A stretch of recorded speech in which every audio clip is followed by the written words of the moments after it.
nanti kita jadikan pertemuan absennya di pertemuan 12 ya.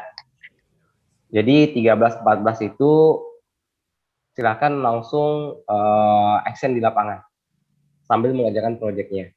Seperti itu. Jadi nanti tetap saya follow up perkembangannya. Cuman mungkin waktunya nanti saya share apa modul-modulnya. Kemudian untuk waktunya di pertemuan tatap muka, pertemuan Zoom seperti ini mungkin lebih banyak diminta untuk adik-adik melaksanakan proyek itu lagi tersebut. Seperti mendata di lapangan, melaksanakan observasi, kemudian yang sudah, silakan datanya dicocokkan dengan data yang ada. Kemudian ada tuh saya bagikan bentuk format di untuk penulisan proyek akhir itu sudah ada tuh dari bab 1, bab 2, bab 3, bab 4. Nah, kan diaturkan. Memang pekerjaan kita ini yang awalnya itu kan memang proyeknya bersama ya. Nah, nanti sistemnya individu tetap sama kan, tetap penulisannya bersama. Cuma nanti ada yang membedakan di mungkin di bab 4. Nah, itu kan nggak bisa sama semua. Masalah kekurangan dan kelebihannya seperti apa di lapangan nanti diberikan tuh. Kemudian feedbacknya untuk merchantnya apa. Jadi satu merchant saja ya, bukan 3 merchant. Jadi satu merchant. Nah, silakan itu diteliti. Kemudian silakan yang lain mengembangkan apa yang bisa dikembangkan seperti itu. Nanti kan ada tuh di bab 4 kalau tidak salah. Kita langsung saja mungkin saya share screen. Nah, itu kan nanti ada bab 1, bab 2, bab 3, bab 4. Itu boleh sama tuh. Dalam artian kan ini memang tugas proyeknya bersama. Jadi boleh sama. Untuk di lapangan kan memang tokonya sama tuh yang didata 1 sampai 10 orang mengenai kekurangan dan kelebihannya. Nah, ini jangan disamakan. Karena kan berbeda-beda tuh dari hasil kalian setelah melaksanakan observasi di lapangan itu apa. Tapi kan kalau memang belakang profil beda tuh. Karena kalian diminta satu kelompok untuk meneliti satu merchant. Jadi ya sama, nggak ada beda-beda, nggak usah samakan aja. Cuman sistem pola perkembangannya mungkin agak dibedakan seperti itu. Nah, kalau kita lihat di sini, ini kan bab 1 pendahuluan, landasan, wujud, latar belakang. Nah, kita langsung ke sini. Nah, ini latar belakang ya. Nah, ini kata pengantar, daftar isi.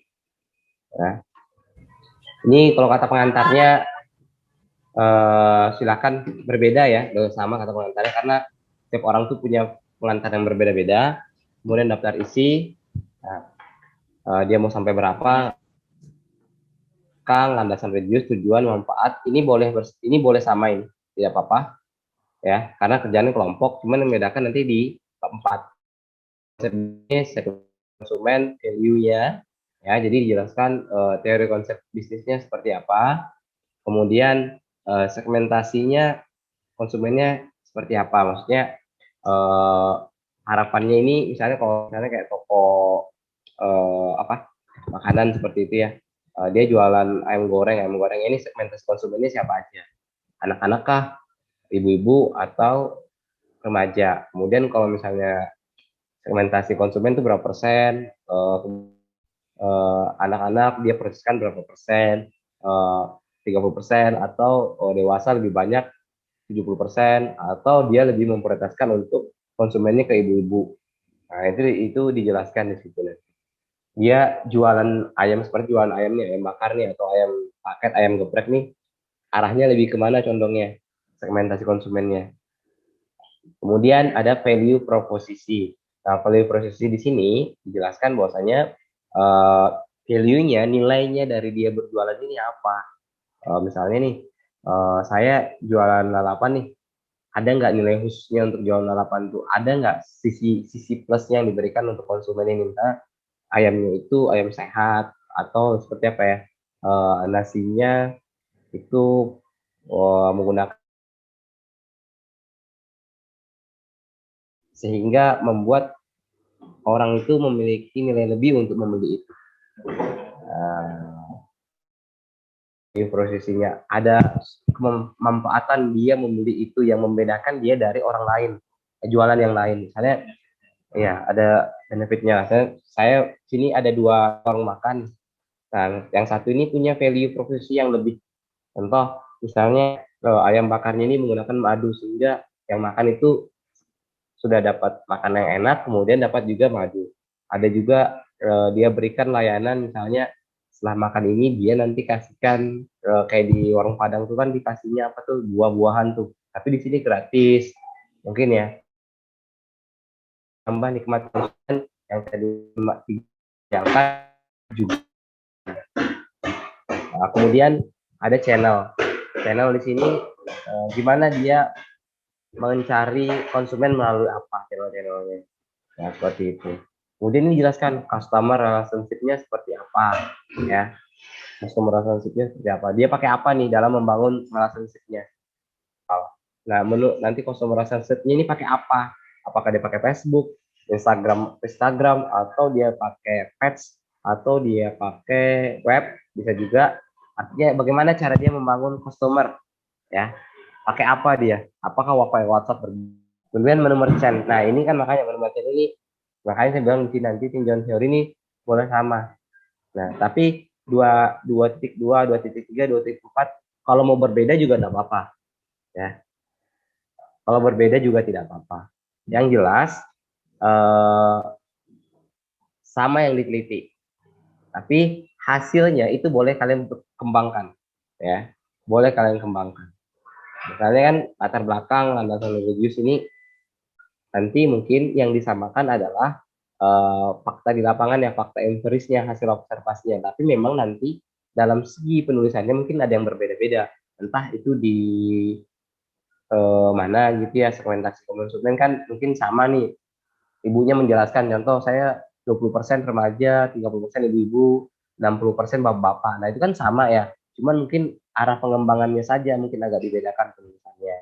Nah, kemudian menu merchant ini kan ya kayak saya bilang pasti kemungkinan sama karena yang kalian teliti itu satu kelompok satu, bukan dalam artian satu kelompok itu ada lima jenis merchant, jadi bisa berbeda nih, jadi bisa dilindungi tapi satu jadi mungkin sama. Nah kemudian promosinya bagaimana seperti itu. Nah ini kan memang sesuai fakta di lapangan, jadi ya mau nggak mau pasti sama, cuman itu tadi kembali ke sistemnya, apakah kalian bisa mengembangkan bahasanya lagi untuk lebih baik.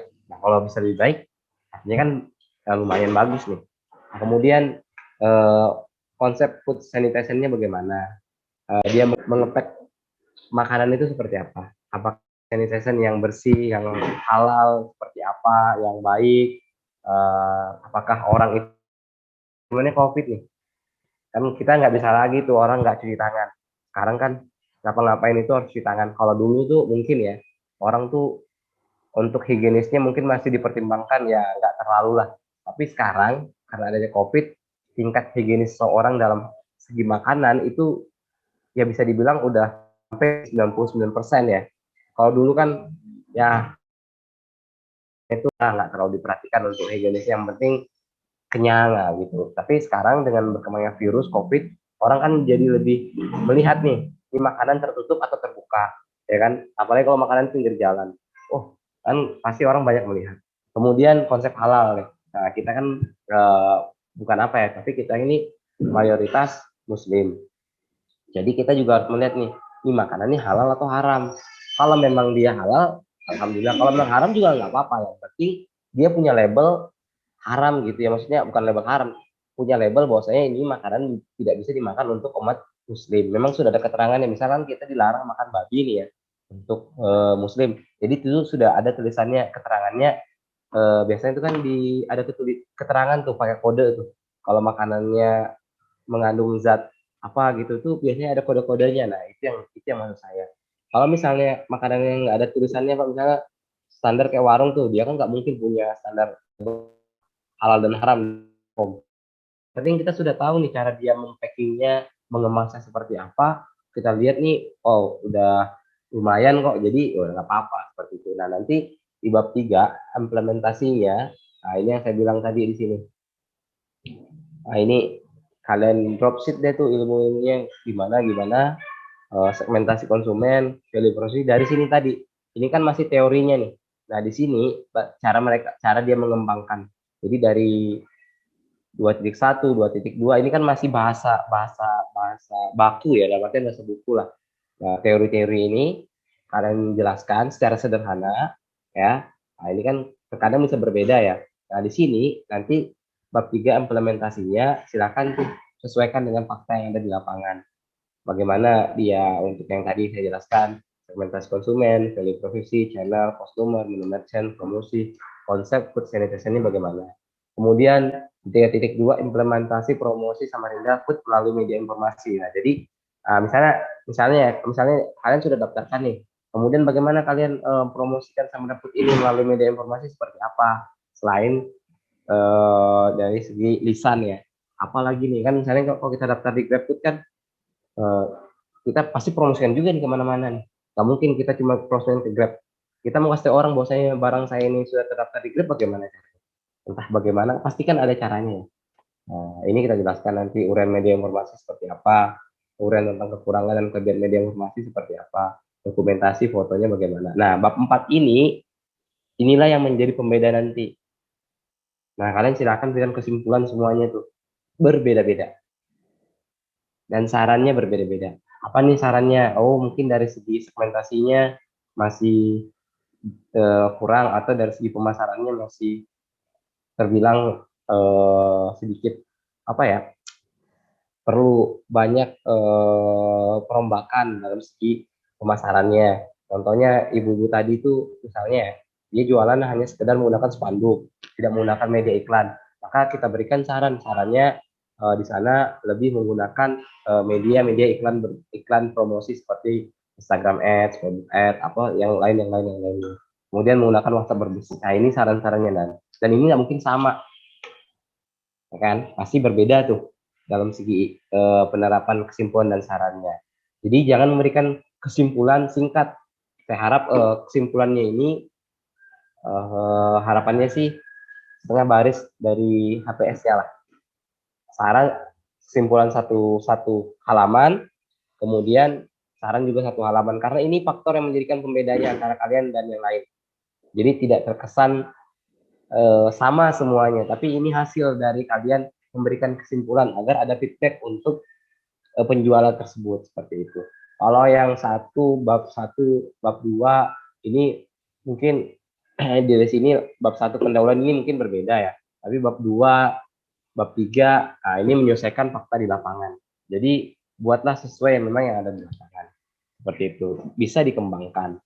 Jadi yang kemarin kan ada Bapak suruh buat video atau fotonya itu nanti kayak gimana, Pak? Video gimana itu? Video itu dokumentasi. Nah, ini masukkan di sini nih. Di 3.2 nomor 6 nih dokumentasi ini. Itu foto saja.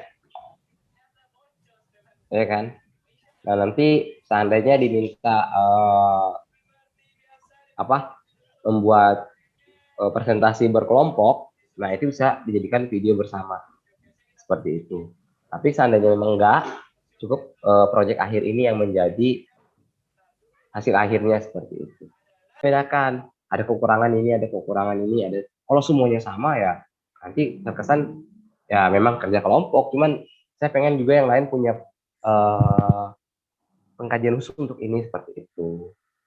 Namanya nanti ditulis nama sendiri-sendiri atau ya, nah, ya betul. Namanya nama sendiri-sendiri aja. Karena ini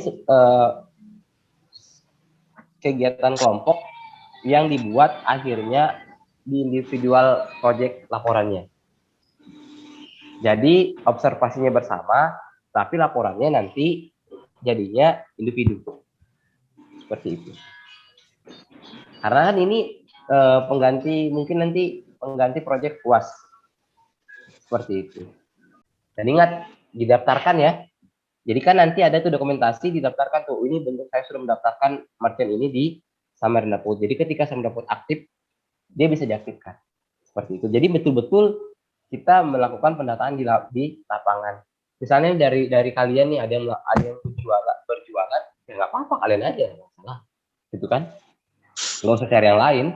Misalnya Sarul nih jualan tempe goreng, nah misal ya, atau Nindi Anissa jualan tahu apa tuh yang lagi rame tuh? Nah, tahu gejrot, tahu bakso, ya udah itu aja yang dianalisa, nggak usah yang lain. Nah, kenapa? Karena feedbacknya kan ngapain tuh? Misalnya kalian nganalisa yang lain, kan kalian juga punya UMKM sendiri yang memang harus dikembangkan ya. Mending kalian mengembangkan diri kalian sendiri aja, sekaligus sambil menganalisis hasil-hasil yang ada. Seperti itu. Gimana Sarul? Mengerti? Mengerti, Pak.